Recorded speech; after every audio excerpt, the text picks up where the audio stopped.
Apabila seorang wanita yang sudah pernah menikah lalu berpisah ya dan merencanakan menikah lagi, tapi dari pihak keluarga kurang merestui karena alasan jauh, akan tetapi tetap bersikukuh untuk menikah, apakah berdosa? Jazakallahu khair. Kasus ini kalau kita lihat dalam Al-Quran, teman-teman buka Al-Quran surah Al-Baqarah ayat 232 ya.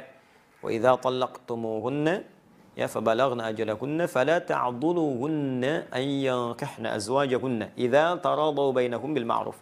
Ya dzalika yu'adzu bihi man kana minkum yu'minu billahi wal yaumil akhir. Baik, kata Allah bahkan di ujungnya dzalikum azka lakum athhar ya. Nah, Allah menyampaikan jika seseorang laki-laki pernah mentalak perempuan. Ya, cerai di sini. Suami istri bercerai. Nah, kemudian yang perempuan itu berniat ingin nikah lagi. Nah, dia punya calon pengen nikah lagi, tapi bukan karena cerai ini karena faktor orang ketiga, bukan. Kalau itu minta cerai karena alasan orang lain, itu dosa hukumnya. Ingat, orang perempuan yang minta cerai bukan pada hal yang dibenarkan oleh agama, tidak dibenarkan secara syariat, maka diharamkan baginya mencium bau surga. Hati-hati. Ya, jadi perempuan-perempuan hati-hati.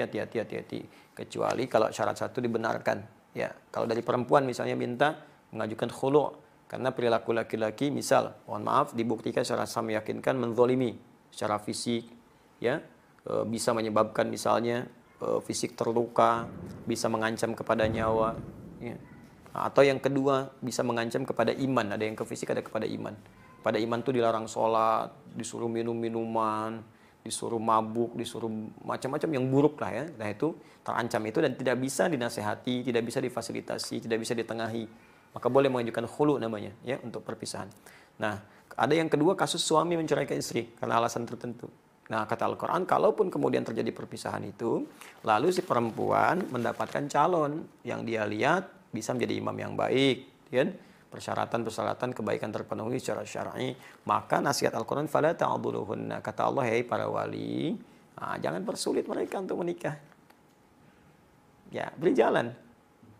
Nah, Al-Quran itu sangat indah, sangat sayang, karena tidak mudah status perempuan yang baru berpisah, apalagi di masyarakat disebut dengan nama tertentu, mendapatkan pasangan-pasangan yang bisa membimbing kembali, itu tidak mudah.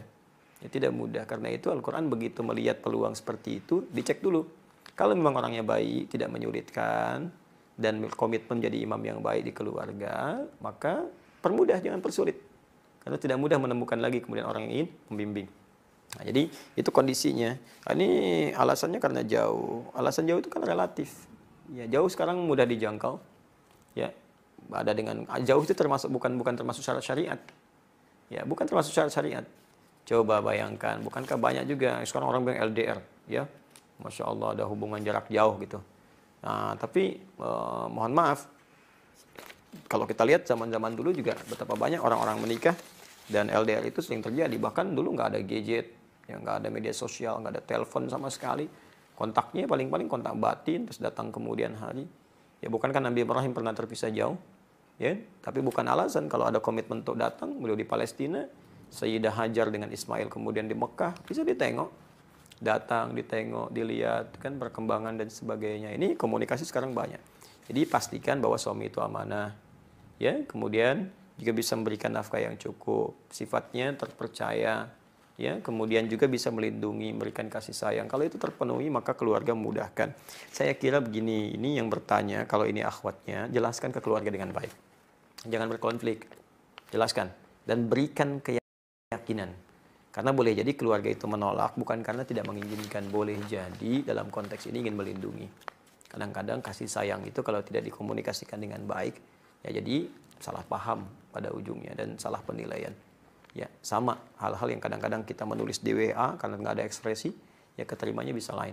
Maka jelaskan sepenuhnya, sampaikan bahwa alhamdulillah boleh jadi ini hikmahnya Allah kirimkan seorang pasangannya lebih baik, dia perhatian, dia jujur, dan ini bukti-buktinya, keluarganya begini, kenali keluarga dulu, tanyakan.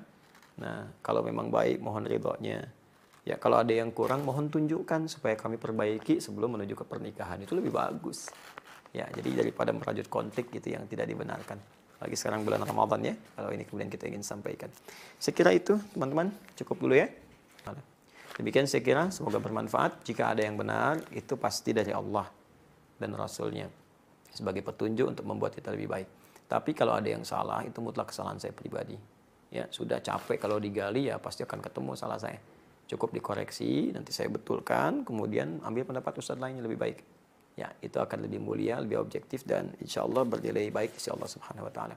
Subhanakallahumma wa bihamdika asyhadu an la ilaha illa anta astaghfiruka wa atubu ilaik wa akhiru da'wana alhamdulillahi rabbil alamin. Allahu minkum adi hidayat. Assalamualaikum warahmatullahi wabarakatuh.